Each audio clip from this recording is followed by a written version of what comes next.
Hello and welcome to my garden. I'm Ted, and this is Ted's Universe, where I talk about travel, art, and nature.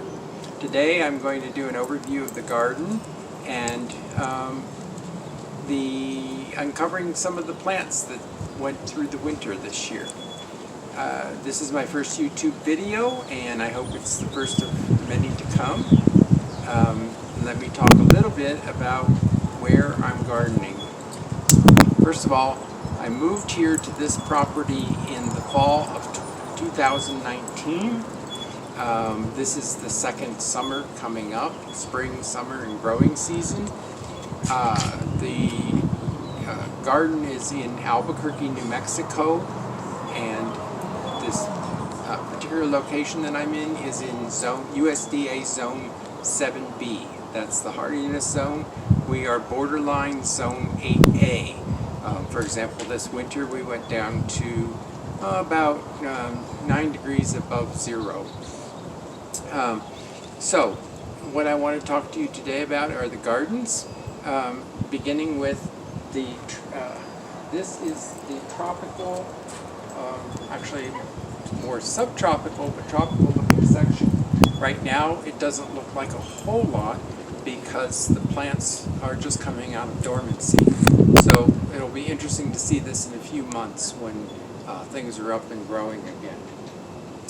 If we look then towards the back of the property along the wall, there's a cactus garden and cactus and succulent. And again, the plants are relatively small right at the moment, but some of these will get quite large.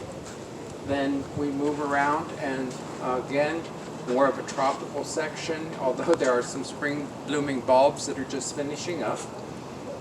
And I have a loquat that I'm going to try. That's a new plant. This section of the yard it looks like a construction zone, and that's because this is a landscape under construction. And hopefully eventually we'll be putting in a patio and a pond.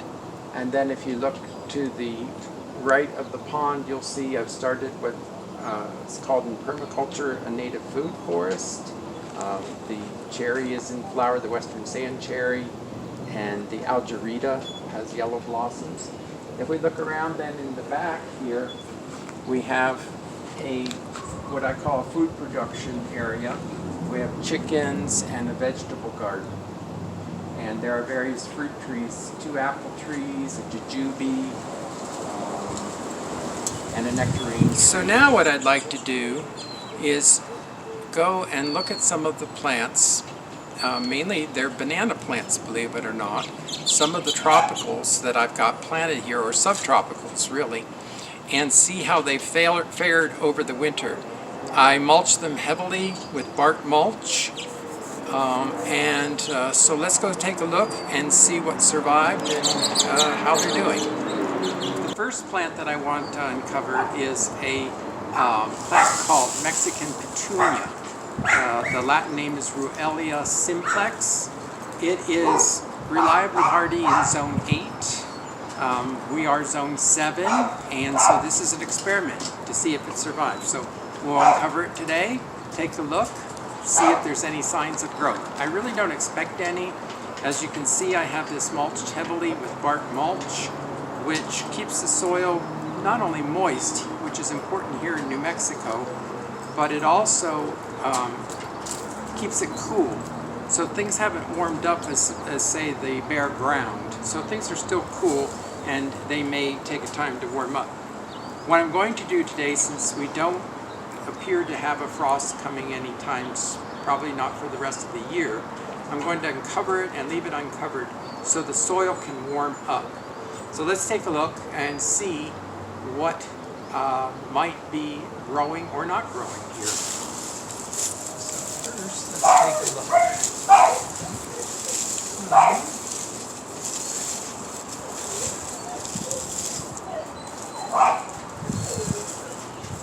I don't see any new growth on it yet.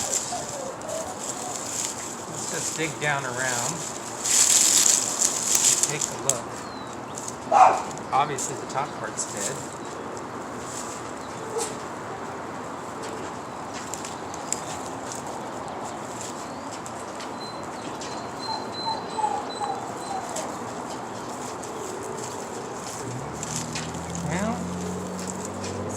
greenish down at the base, but I don't see any new growth. I don't know if this is going to come back or not. We'll just have to wait and see as the season progresses. The next plant over is Japanese fiber banana. Now this is the hardiest member of the banana family. It has survived as low as zone 4 with a lot of protection. It's reliably hardy in zone, probably zone 6 and up. So let's see but in zones 4 and 5 people have managed to winter them over. So let's take a look and see if this one is, if it survived the winter.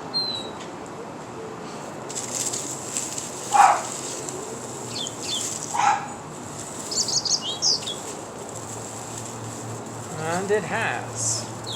In fact, it's greening up already. It looks actually pretty good. One of the mistakes I made with my winter hardy bananas is that I initially read an article where you said you should cut them back to 3 to 4 feet. I misread it and cut them back to 3 to 4 inches. Luckily this one survived. So I'm going to leave it uncovered. What I'll do is remove the rest of this mulch and so that the ground can warm up a bit. Next to it I have a small dwarf hardy bamboo and a Trachycarpus fortunei, the windmill palm. Earlier in March I planted a fern. Now I have never grown a fern before in my life, and in New Mexico, where we have a very arid climate, growing a fern could be a challenge. However, for all these plants, we have 2 very large mulberry trees in the backyard here, which provide a lot of shade in the summer. And so even though low light can reach, it's a nice, cool, moist environment. So I thought, well, I'm going to try a fern, because ferns give a tropical look to the landscape. So this I just cover. I wanted to show you how I brought it through some of the frost, because we had some frost after I planted it. I wasn't sure how it would fare with the frost. It's reliably hardy in zone 7 and up. So basically I covered it, and that seemed to do the trick. The fern is doing quite well, and it's actually put on some new leaves. This is a new leaf. It's got another little new leaf coming on. So it's actually doing quite well. It'll be interesting to see how it fares in the heat of summer, because we can get very hot. It's not unusual to go from 90 at the end of May to 90 in September, consistently in the 90s with a few hundreds in between. So we'll see if the shade is enough and if it can survive the warm temperatures. This was Colocasia esculenta variety called Black Magic. It was very small when I got it.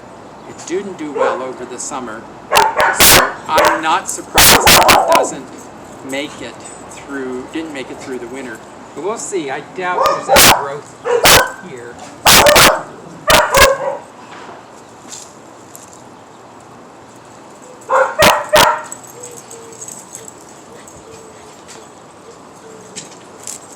No, I'm not seeing any remnants of the plant at all.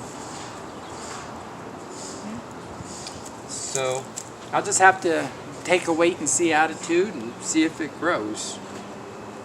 Next we have another one of the very hardy bananas. This is not, none of these bananas actually produce edible fruit. They're more ornamental.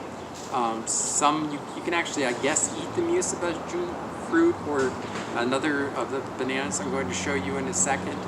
But for the most part, they're just grown for appearances. This one is, I'm not even sure if it produces bananas.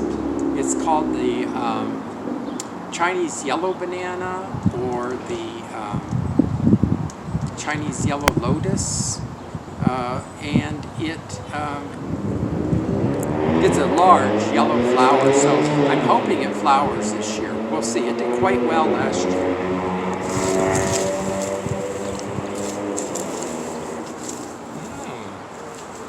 it's got, it did okay.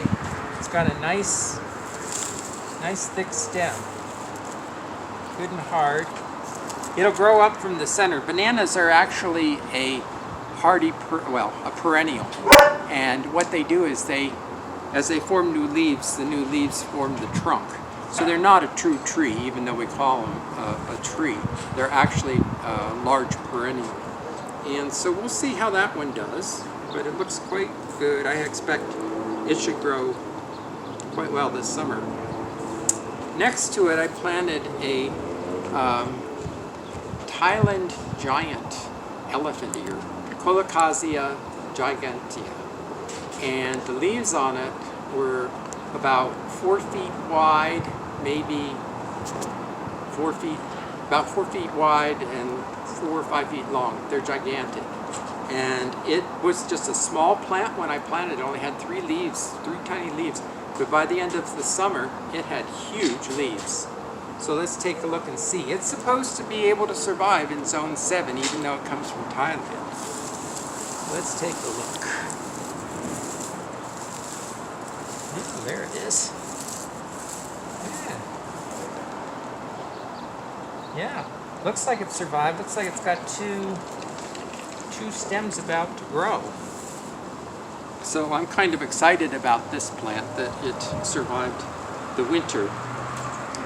Next to it I have a little sable minor. It's a saw palmetto. This is a McCurtain variety from, of all places, southeastern Oklahoma. It's supposed to be the hardiest of the palmettos, so we'll see. Next to it here, I have another of the winter hardy bananas. This one is Musa velutina, and it's commonly called the pink banana. And I've never actually seen pink bananas, but this one supposedly has, when it blossoms and produces fruit, has bright pink bananas. So I'm kind of excited to see that and hope that it produces. Unfortunately, this and the Musa baju I got in late summer, and they were small plants. And normally you want to plant these in the spring so that they can develop a good sized trunk. Neither one of these developed a large trunk in the short time that I had them here in our garden. And so I'm hoping that this year that they'll get a little bit larger. So let's see, it had already started to actually offset, but let's see what if anything survived our winters here. Not seeing anything yet.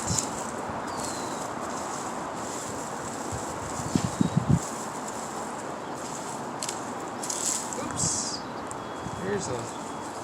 There's a little stem right here. So there were several stems, but I'm only seeing the one. So it looks like the Musa velutina did survive.